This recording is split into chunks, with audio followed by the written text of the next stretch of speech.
We are joined by attorney Jeff O'Brien for our weekly 3 and Out. 3 stories, usually sports stories. They are today. And Jeff, let's start off with the first one. The Gopher women's basketball team. They're doing pretty good going to the NCAA with a number 4 seed. Yeah. They played Green Bay at Williams Arena this Friday at 5 p.m. But yeah, good. There'd already been secured a top 16 seed, but we found out yesterday that they were going to they got the 4 seed, which is awesome. I mean, they have been, there's been a lot of attention on the men's team this year with the new coach and some kind of upset victories, but the women have been kind of quietly just sort of logging wins and doing what they do. So it's good to see them. I mean, they've had a few down years too, so it's nice to see them back and competitive and in making postseason play. So looking forward to seeing them play. Well, the men's team got a 0 seed. They're not going to the NCAA. They're not going to the NIT. They're not going to the third tournament they got cooking. Now, besides that, but item 2, there is a team that's going to the NIT from Minnesota, and that's a big feather in the cap of John Tower. Yes, it is. St. Thomas is going for first year of postseason eligibility, and they had a heartbreaking loss in the semifinal for the conference championship, but they did get an invite to the NIT. Now, I was a little bit. It's bittersweet for me, Bob, because I'm a Tommy alum. I love the Tommies. I also grew up a Gopher basketball fan, being here. And I was really hoping, there was some chatter last week that there may be a chance that the NIT would invite both of them and finally have them play, which would have been awesome. Yeah, but you know what? The Gophers did not get an invite. From the standpoint of the Tommies, they will now play. I mean, these teams are sort of at their level, but top competition. They'll be playing teams that they wouldn't ordinarily be playing during the regular season. Teams that are dealing with a lot of NIL money, and teams that presumably should be much better than them, so they'll get a chance to see just where they are, and I think that's really good for them. But it's great. Yeah, you said good. Congrats to Coach Tower. He builds on. He already had the D3 national championship a number of years ago. It's great to see them already. Being the first St. Thomas program to get into postseason play. It's not really cool. And there's another program that could get into postseason. This is like 2A and 2B. Yeah. So, and this was a little bit of a surprise because, St. Thomas played Augustana in the Mason Cup semifinals. So the Mason Cup is the postseason championship for the CCHA. And Tommies were playing Augustana, who had their number this year. They have struggled against Augustana. Which has been around for about 3 years, and so, but they did win, and so they will go on. They will play Minnesota State Mankato, who is the favorite. They're ranked higher than the Tommies, but the winner of that game will go into the NCAA. That's an automatic bid for the 16 teams, right? Yeah. So, and we were talking about this off the air. It looks like it could just be 2 teams because Minnesota Duluth will get in. The Gophers are not going. And my understanding is, you said St. Cloud St. Cloud State might have a shot. I didn't think that they were in that mix at all. Yeah, St. Cloud State is in the rankings is higher than Mankato and St. Thomas, below St. John or St. UMD, but it might be one of those automatic the automatic bids could not lock them out because both State and UMD are in NCHC, so. They may just take one. So yeah, that's the thing. That's the problem because there's a lot of Eastern conferences that need to be accommodated. Yep, exactly. And Bemidji State's obviously in the CCHA.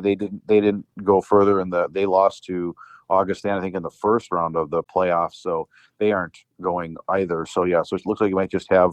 It's going to be the UMD and the winner of the Mavericks Tommies game. Yep.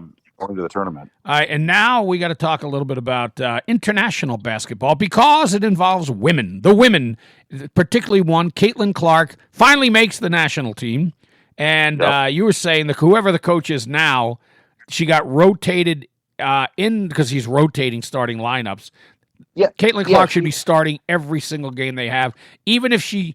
Well, no, I think she is one of the best 5 players in that league, and she will bring attention to the league. They don't get it. That's exactly right. I mean, we talked about it a couple weeks ago about the men's and women's hockey victories in the Olympics, how that's going to increase popularity of hockey in the U.S. Go back to the golf with Tiger Woods days and how he brought more attention and more people to the sport. Same thing here, but the women's professional basketball just doesn't seem to want to allow this to happen, and it puzzles me. Yeah, so the coach has been rotating starting lineup. So Caitlin Clark was in the starting lineup for the first time. They've had played like 4 or 5 games already, and this is the World Cup qualifying tournament, and they put her in, and she like set records for assists, and they destroyed New Zealand, and so it baffles me why like you said, she should be starting every game. I mean, that's what people are, no matter where they are, people are wanting to see her. And for this, there's always some reason. And then, on top of that, there's been, obviously the WNBA has been going through collective bargaining negotiations.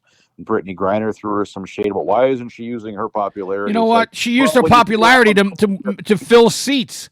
When you do nothing to promote her all the time, and now you want her to lend her star power to help you guys get, more money for a league that loses revenue.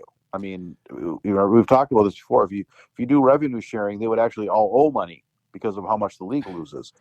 And it's just, I don't understand why they continue to direct the energy against Caitlin Clark. They should be promoting the heck out of her, Jeff, and helping grow the sport. The realistic, most of these teams, they collect like the Lynx. They close off the upper deck unless Caitlin Clark's coming in. Mm-hmm. Then they have sellouts. She is the best thing that happened to that league. They don't want to admit it because they're jealous of her, and now they want the big payday. And I think they've had 7 days of bargaining, and they're all, we'll get it done. Well, you know what? The WNBA Players Association is going to have to acquiesce because the money isn't there. They want to be paid like they're the NBA. They're not. Yeah. They made, you know what? Some of them had a chance to make more money in college with the NIL money than they make in the WNBA. This is the problem. That's why a lot have to go overseas to make money. When they ask Caitlin Clark to get involved with the negotiations, what they're essentially saying is, here, go tread on your brand, which is actually stronger than the league's brand, to help everybody else. And it's like, why would she take a chance of losing some of her fan base and her popularity by getting out and taking a position that she doesn't need to? Well, and you know what? She has a lot of people around her to advise her, saying, stay out of it. Yep. You know what? Let this league do what they have to do, because I think what they're doing is, if they were to get what they wanted, they would drive this league into bankruptcy. Uh-huh. And it's not that they're not talented players, but you got to have the TV deal behind it. You got to have the fans behind it that go to the games, and they don't. And there's a reason for it, because without Caitlin Clark, now Paige Beckers could turn into another Caitlin Clark type thing, but she's not there yet, in terms of how good she is and how, if her team starts winning championships. But I'm not an overwhelming fan. All right. We got, so that takes care of our 3 items. So I'll ask you, I talked to Dave Bialke about it. Are you good with this deal for Kyler Murray? I am. I think that, you had a chance to get a 1-year deal out of him for, low. $1.3 million. Yeah. Low money. It's absurdly low money. Yeah. And everybody's, I hear, complaints about his height and whatever else, but it's like, he played for Arizona, which has a history of not always making the best decisions. So let's see what he can do, throwing to Justin Jefferson and Jordan Addison. McCarthy, I'm just not in on McCarthy yet. It's just at the point where you think he's starting to figure things out, is you get more of these injuries, and he takes himself out of a game, which again I've made my point clear on that. You lose players when you do that. All right, Jeff, as always, greatly appreciated. Attorney Jeff O'Brien. Take a quick break. The BS Show be right back.